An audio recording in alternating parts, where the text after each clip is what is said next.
Good morning to all my dear students. This is the lecture number 7th for the chapter Classification of Elements and Periodicity in Properties.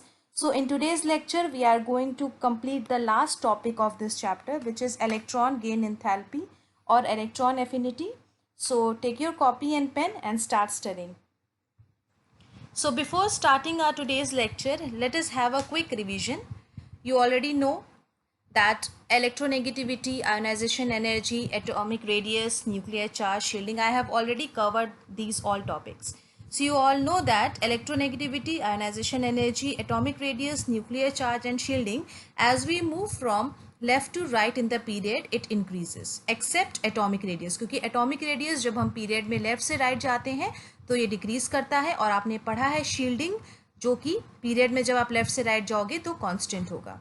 तो ये सारे जितने भी आपने concept पढ़े हैं उसको अच्छे से अपने दिमाग में उसको क्लियर करिएगा, ताकि जो भी एप्लीकेशन पार्ट हो तो आप उसको कर सको. तो ये सारे समरी हैं ट्रेंड्स के, ये जनरल ट्रेंड्स हैं, लेकिन बच्चों मैंने बताया था कि एक्सेप्शंस हो सकते हैं, कि इलेक्ट्रोनेगेटिविटी किसी भी एलिमेंट की हो सकता है कि जब आप पीरियड में लेफ्ट से राइट जा रहे हो तो वो घट जाए किसी भी, क्योंकि मैंने बताया था आप लोगों को कि एक्सपेरिमेंटल जो रिजल्ट्स होते थे जब साइंटिस्ट करते थे वो बहुत बाद में आते थे, और वो लोग जो भी पर्टिकुलर एलिमेंट के लिए जो उसका आंसर रहता था वो दे देते थे, और रिजल्ट बाद में आता था, तो उसको फिर मैनिपुलेट किया जाता था कि आखिर ये क्यों आया, तो डिफरेंट टाइप्स ऑफ रीजंस देते थे. तो इस बात को हमेशा ध्यान दीजिएगा कि ये एक जनरल ट्रेंड है कि इंक्रीज होगा, डिक्रीज होगा, लेकिन एक्सेप्शंस हर केस में आ सकते हैं. सो आपने पूरा पीरियोडिक टेबल पढ़ लिया, आपको पता है कि एक्सट्रीम लेफ्ट हैंड साइड पे एस ब्लॉक एलिमेंट्स होते हैं. इनको एस ब्लॉक एलिमेंट्स क्यों कहा जाता है, क्योंकि आप देख सकते हो 1s, 2s, 3s, 4s, 5s, 6s, 7s, इनके जो वैलेंस इलेक्ट्रॉन्स होते हैं ये इन्हीं ऑर्बिटल्स में होते हैं, यानी एस ऑर्बिटल्स में इनके वैलेंस इलेक्ट्रॉन्स होते हैं, जो कि ग्रुप नंबर डिसाइड करता है. That's why they are called as S block element. Let us move on to the very right hand side towards the periodic table. They are P block elements. आप देख सकते हो first period में देख सकते हो सेकेंड पीरियड में 2p, 3p, 4p, 5p, 6p, 7p, यानी आउटर मोस्ट शेल में जो इलेक्ट्रॉन्स हैं वो p ऑर्बिटल में ही जाते हैं. That's why they are called as p block elements. उसी तरीके से d ब्लॉक जो s और p के बीच में है, they are further divided into 3D series, 4D series, 5D series and 6D series. So जितने भी outer most shell में electrons होते हैं वो D ऑर्बिटल में जाते हैं. और उसी तरीके से F ब्लॉक जो कि बिल्कुल बॉटम प्लेस्ड होता है पीरियोडिक टेबल में, they are further divided into 4F and 5F. So 4F is the lanthanide series and 5F is the actinoid series. तो इनके जो भी आउटर मोस्ट शेल में इलेक्ट्रॉन्स हैं वो एफ ऑर्बिटल में जाते हैं, इसीलिए इनको एफ ब्लॉक एलिमेंट्स कहते हैं. इसका आप नोट्स बना लीजिएगा कि S block, P block, D block और एफ ब्लॉक के एलिमेंट्स का इंपॉर्टेंट कैरेक्टरिस्टिक्स क्या है और इनके क्या क्या इंपॉर्टेंट पॉइंट्स हैं, इसको आप नोट्स खुद बनाइएगा. कॉन्सेप्ट यही है कि वैलेंस इलेक्ट्रॉन एस ब्लॉक में एस ऑर्बिटल में जाता है, पी ब्लॉक में वैलेंस इलेक्ट्रॉन पी ऑर्बिटल में जाता है, डी ब्लॉक के एलिमेंट्स में जो भी वैलेंस इलेक्ट्रॉन्स है वो डी ऑर्बिटल में जाता है, और उसी तरीके से एफ ब्लॉक एलिमेंट्स के लिए जो वैलेंस इलेक्ट्रॉन्स या संयोजी इलेक्ट्रॉन्स होते हैं वो एफ ऑर्बिटल में जाते हैं. So let us begin our today's topic, that is electron gain enthalpy. It is represented by delta EGH and it is also called as electron affinity.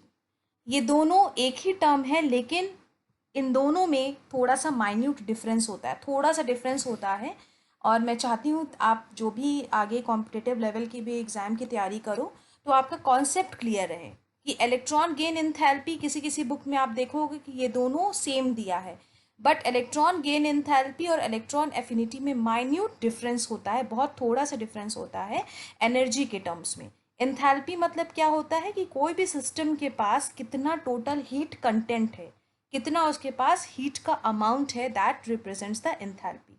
सो आप दोनों टर्म्स को साइमल्टेनियसली पढ़ो, electron gain enthalpy and electron affinity.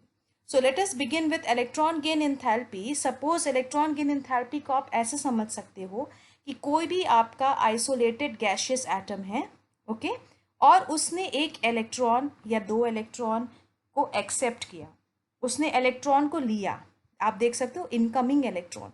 तो जब ये electron को लेगा तो कुछ ये एनर्जी रिलीज करेगा, ओके, जब ये इलेक्ट्रॉन ने ले लिया, इसने ले लिया अपने आउटर मोस्ट शेल में, तो इसका साइज तो बिग हो जाएगा, एनायन में कन्वर्ट होगा और साथ ही साथ एनर्जी को रिलीज करेगा।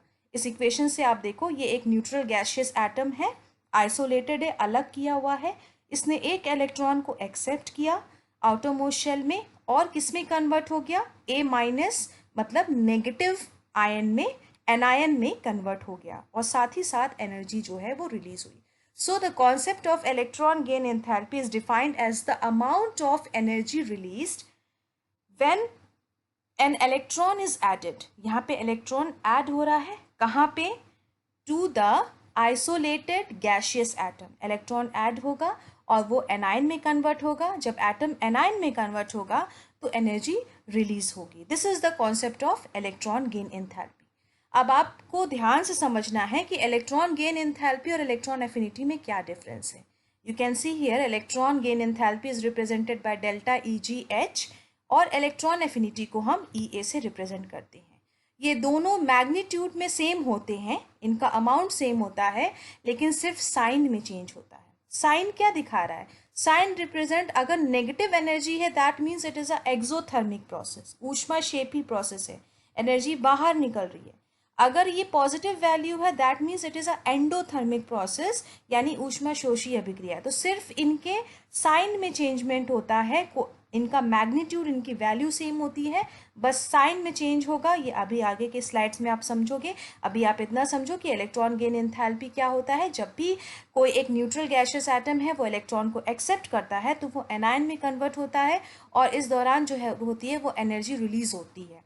That is the electron gain enthalpy. Enthalpy is the total heat content. जब कोई न्यूट्रल गैशियस एटम ने इलेक्ट्रॉन को एक्सेप्ट किया, गेन किया, तो उसके हीट में क्या अंतर आया, that is the electron gain enthalpy. And electron affinity is just opposite to the electron gain enthalpy. Value same होगी, मैग्नीट्यूड सेम होगा, बस साइन जो है वो ऑपोजिट हो जाएगा। अब आप यहाँ पे ध्यान से देखो, मैंने 2 एग्जाम्पल लिया है इलेक्ट्रॉन गेन एंथैल्पी को समझाने के लिए। केस 1 में देखो आप, यहाँ पे क्लोरीन है, क्लोरीन का एटम लिया गया है, आइसोलेटेड गैशियस एटम। इसके आउटर मोस्ट शेल में 7 इलेक्ट्रॉन है। इसको अपना ऑक्टेट पूरा करने के लिए कितने इलेक्ट्रॉन्स की ज़रूरत है, 1 इलेक्ट्रॉन की।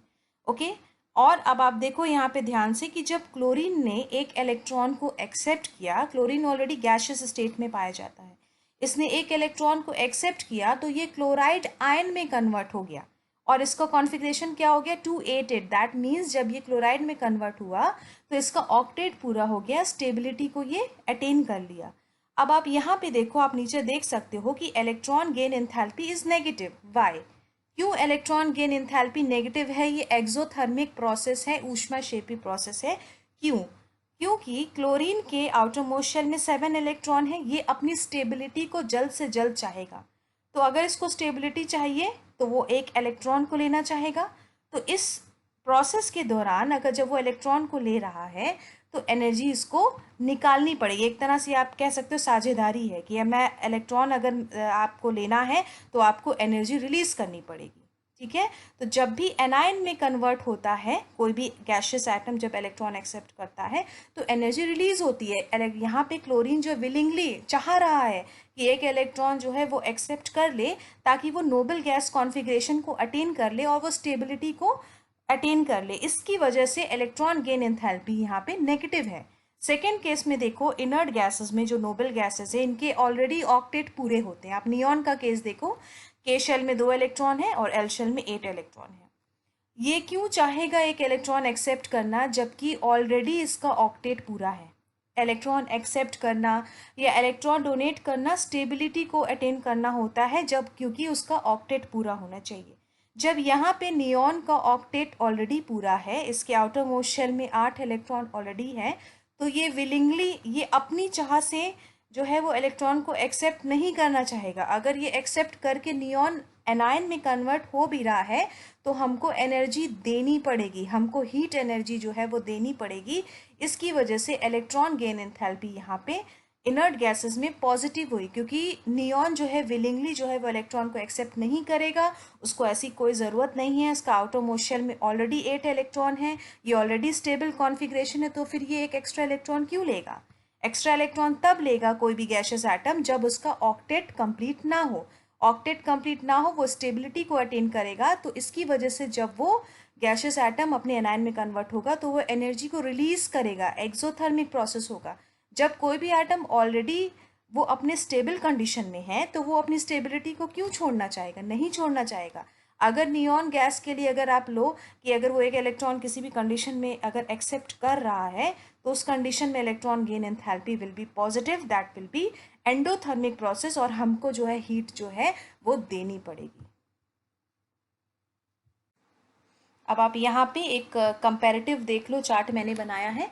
Electron gain enthalpy it is represented by delta EgH, electron affinity EA। ये बेसिकली ये दोनों जो हैं वो सेम ही टर्म है, लेकिन आप इतना समझ लो कि इनके में माइन्यूट डिफरेंस है।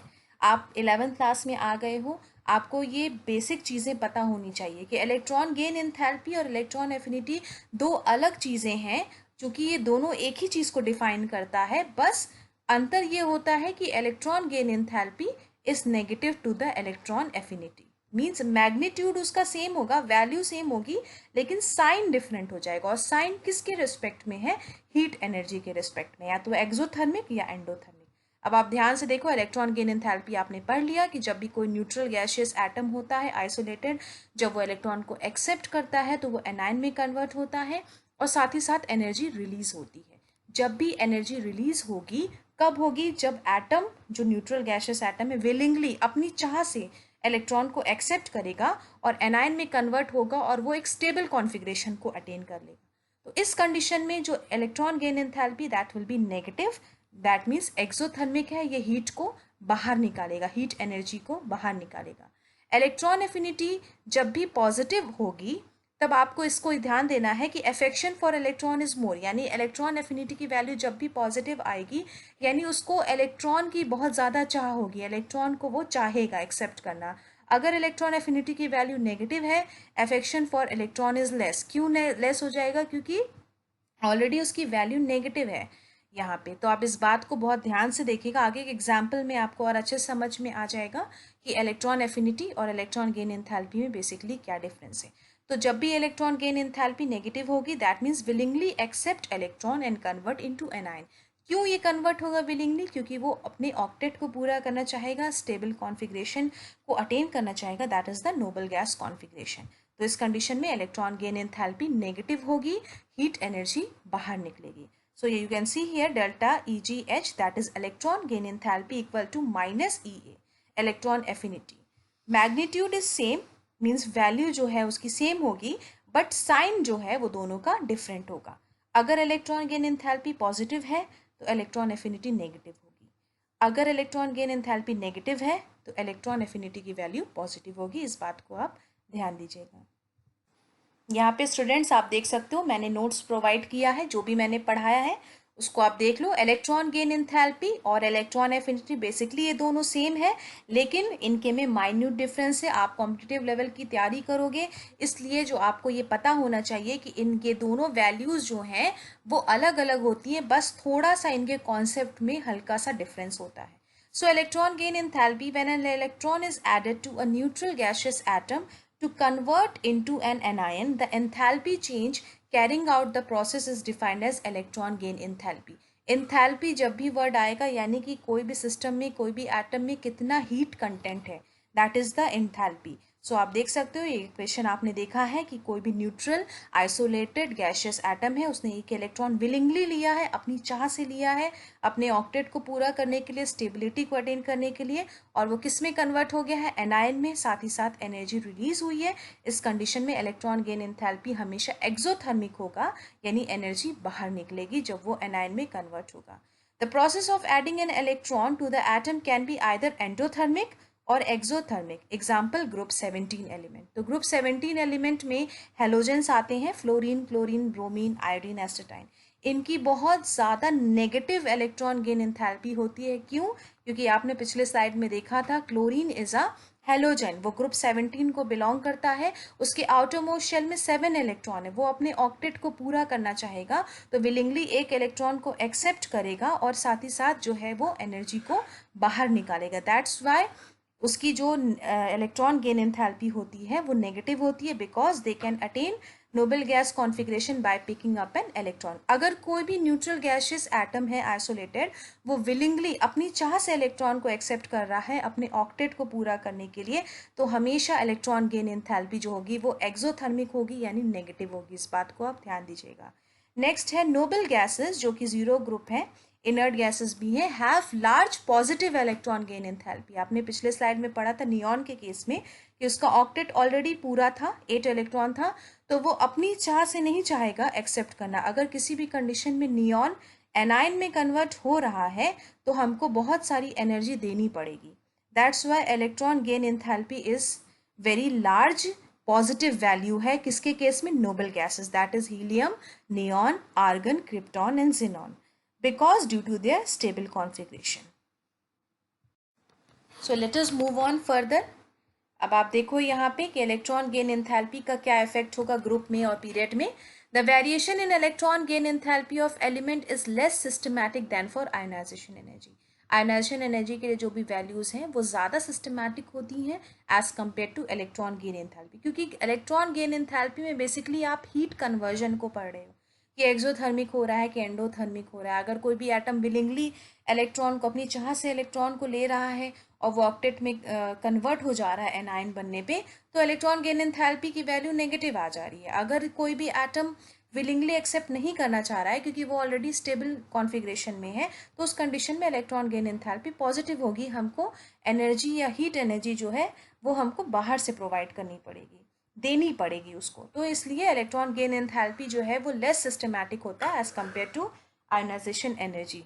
Electron gain enthalpy become more negative with increase in atomic number across a period, क्योंकि जब आप लेफ्ट से राइट जाते हो पीरियड में तो क्या होता है, न्यूक्लियर चार्ज बढ़ता है। न्यूक्लियर चार्ज बढ़ने की वजह से जो एटम का साइज होता है वो छोटा हो जाता है। That's why electron gain enthalpy become more negative with increase in atomic number across a period. The effective nuclear charge, इसका कॉज ये आप देख लो क्यों होता है। The effective nuclear charge increases from left to right across a period, ये आपने पढ़ा है। Consequently it will be easier to add an electron to a smaller atom, किसी भी छोटे एटम में इलेक्ट्रॉन को ऐड करना ईजी होगा। क्यों? Because the added electron on an average would be closer to the positive nucleus, क्योंकि जो एडेड इलेक्ट्रॉन है वो as compare to the size वो न्यूक्लियस के ज़्यादा क्लोज होगा। Electron gain enthalpy becomes less negative down a group. Period में left से राइट आप जा रहे हो तो मोर नेगेटिव होगा इलेक्ट्रॉन गेन एंथैल्पी, और जब आप ग्रुप में ऊपर से नीचे जाओगे तो ये लेस नेगेटिव हो जाएगा। क्यों? क्योंकि साइज एटम का हमेशा जब आप ग्रुप में ऊपर से नीचे जाते हो तो साइज बढ़ता है, न्यूक्लियर फोर्स ऑफ अट्रैक्शन घटता है। इसकी वजह से एडेड इलेक्ट्रॉन जो है वो न्यूक्लियस से बहुत दूर हो जाएंगे। That's why electron gain enthalpy जो है लेस नेगेटिव हो जाती है जब हम ग्रुप में ऊपर से नीचे जाते हैं। So let us have a quick revision. आपने पढ़ा है कि इलेक्ट्रॉन गेन एंथैल्पी जब भी आप पीरियड में लेफ्ट से राइट जाओगे तो वो बढ़ेगा, यानी उसकी नेगेटिव वैल्यू जो है वो उतनी ज़्यादा होती जाएगी। जब आप ग्रुप में ऊपर से नीचे जाओगे तो नेगेटिव वैल्यू जो है वो कम होती जाएगी, डिक्रीज होगी। सो ये ट्रेंड से सेम है, चाहे वो इलेक्ट्रॉन एफिनिटी के लिए हो, इलेक्ट्रॉन गेन एंथैल्पी के लिए हो, चाहे वो इलेक्ट्रोनेगेटिविटी के लिए हो, आयनाइजेशन पोटेंशियल के लिए हो, सबके लिए यही ट्रेंड है कि जब आप पीरियड में लेफ्ट से राइट जाओगे तो उनकी वैल्यू बढ़ेगी, और जब आप ग्रुप में ऊपर से नीचे आओगे तो उनकी वैल्यू डिक्रीज होगी। You can see here halogens का मैंने इलेक्ट्रॉन गेन एंथैल्पी दिया है। तो सबसे ज़्यादा पूरे पीरियोडिक टेबल में किस एटम की इलेक्ट्रॉन गेन एंथैल्पी सबसे ज़्यादा होती है? That is chlorine, -348 kilo joule mole inverse. पूरे पीरियोडिक टेबल में क्लोरीन एटम की इलेक्ट्रॉन गेन एंथैल्पी सबसे ज़्यादा होती है। क्यों होती है ये भी आप क्वेश्चन में आप डिस्कस करेंगे आगे चल के। -348 मतलब जब अपना आइसोलेटेड गैसियस एटम है वो एक इलेक्ट्रॉन को एक्सेप्ट करके जब क्लोराइड एनायन में कन्वर्ट होगा तो सबसे ज़्यादा हीट बाहर निकलेगी। That is the more exothermic process, और इसी वजह से इलेक्ट्रॉन गेन एंथैल्पी क्लोरीन की सबसे ज़्यादा होती है। इस बात को ध्यान दीजिएगा, अगर ये क्वेश्चन आता है एमसीक्यू में भी कि क्लोरीन किस एटम की इलेक्ट्रॉन गेन एंथैल्पी पूरे पीरियोडिक टेबल में सबसे ज़्यादा है, दैट इज़ द क्लोरीन। और नेक्स्ट थिंग इज दैट सबसे ज़्यादा इलेक्ट्रोनेगेटिव एटम पूरे पीरियोडिक टेबल में कौन सा है? That is the fluorine atom. So students, let us begin our first question. It is very important also. Why electron gain enthalpy of chlorine is more than fluorine? आपने पढ़ा भी है पिछले स्लाइड में. तो क्लोरीन के केस में आपको पता है कि एटॉमिक नंबर होता है उसका 17, और जब ये एक इलेक्ट्रॉन को एक्सेप्ट करेगा तो ये एनाइन में कन्वर्ट होगा और 18 इलेक्ट्रॉन इसके पास आ जाएंगे. फ्लोरीन के केस में 9 इलेक्ट्रॉन्स हैं इसके पास, एटॉमिक नंबर 9 है. जब इसने एक इलेक्ट्रॉन को एक्सेप्ट किया तो 10 इलेक्ट्रॉन में ये कन्वर्ट हो गया, फ्लोराइड आयन में कन्वर्ट हो गया. तो बेसिकली ये जो कॉन्सेप्ट है इलेक्ट्रॉन गेन एंथैल्पी का, आपको ये देखना है कि फ्लोरीन का जो साइज है वो छोटा है. जो भी ये इनकमिंग इलेक्ट्रॉन है वो कौन से सबशेल में आ रहा है, 2p सबशेल में, जो कि न्यूक्लियस के ज़्यादा पास है, कॉम्पैक्ट है वो. ठीक है, कॉम्पैक्ट मतलब क्लोज है. क्लोरीन के केस में जो ये इलेक्ट्रॉन आ रहा है, जो इलेक्ट्रॉन को ये एक्सेप्ट कर रहा है, वो कौन से सबशेल में जाएगा, 3p सबशेल में. 3p subshell as compare to 2p subshell वो लेस कॉम्पैक्ट होता है और न्यूक्लियस से दूर होता है. इसकी वजह से इंटर इलेक्ट्रॉनिक रिपल्शन जो होता है वो फ्लोरीन के केस में ज़्यादा होता है. इलेक्ट्रॉनिक रिपल्शन मतलब इलेक्ट्रॉन इलेक्ट्रॉन के बीच में जो प्रतिकर्षण बल लग रहा है वो क्लोरीन के केस में बहुत ज़्यादा होगा, क्योंकि इनकी साइज छोटी है एज कम्पेयर टू क्लोरीन. आगे के स्लाइड में आप ये देखोगे किस तरीके से आपको इसको वर्ड्स में लिखना है. अगर ऐसे क्वेश्चन आता है तो आप कौन कौन से टॉपिक्स को आप इंक्लूड करोगे और अपने आंसर को आप कैसे इफेक्टिव बनाओगे. सो ये ऑलरेडी आपने डिस्कस कर लिया है कि क्यों जो है क्लोरीन का ज़्यादा इलेक्ट्रॉन गेन एफिनिटी होती है एज कम्पेयर टू फ्लोरीन, क्योंकि जो फ्लोरीन एटम का साइज होता है वो बहुत ज़्यादा छोटा होता है. जो एडेड इलेक्ट्रॉन होते हैं वो फ्लोरीन के केस में कौन से सबशेल में जाते हैं, 2p में. और क्लोरीन एटम के केस में जो एडेड इलेक्ट्रॉन है वो कौन से ऑर्बिटल या सबशेल में जाते हैं, 3p में. Due to very small size 2p is more compact because it is near to nucleus. 2p अगर आप देखो और 3p को कंपेयर करो तो 3p जो है वो लेस कॉम्पैक्ट होगा एज कम्पेयर टू 2p. तो 2p ज़्यादा कॉम्पैक्ट है तो वो क्या होगा, न्यूक्लियस के बहुत ज़्यादा नज़दीक होगा. Next important cause is that the inter electronic repulsion. ये इंटर इलेक्ट्रॉनिक रिपल्शन क्या होता है कि शेल्स में आपस में जो इलेक्ट्रॉन्स होते हैं एक दूसरे को रिपेल करते हैं. तो 2p सबशेल के फ्लोरीन एटम में जो ये इंटर इलेक्ट्रॉनिक रिपल्शन होता है, प्रतिकर्षण बल होता है, वो बहुत ज़्यादा होता है as compare to 3p of chlorine atom. ऐसा क्यों है, क्योंकि क्लोरीन एटम में जो एडेड इलेक्ट्रॉन होते हैं वो ईजिली जो है वो आ जाते हैं. क्यों आ जाते हैं, क्योंकि एडेड इलेक्ट्रॉन कहाँ पे आ रहे हैं, 3p ऑर्बिटल में आ रहे हैं, जो कि लेस कॉम्पैक्ट है और न्यूक्लियस से वो दूर है as compare to 2p. So in chlorine atom, the added electron find it's easy to enter in chlorine atom in comparison to fluorine atom. सबसे पहले तो फ्लोरीन का साइज छोटा है, जो भी एडेड इलेक्ट्रॉन है वो 2p सबशेल में जा रहा है. 2p सबशेल बहुत ज़्यादा कॉम्पैक्ट होता है, न्यूक्लियस के बहुत ज़्यादा नज़दीक होता है एज कम्पेयर टू 3p. इसकी वजह से जो इंटर इलेक्ट्रॉनिक रिपल्शन होता है, प्रतिकर्षण बल, 2p सबशेल में फ्लोरीन एटम में वो बहुत ज़्यादा होता है as compare to 3p orbital of chlorine atom. This is why chlorine has higher negative electron gain enthalpy than fluorine.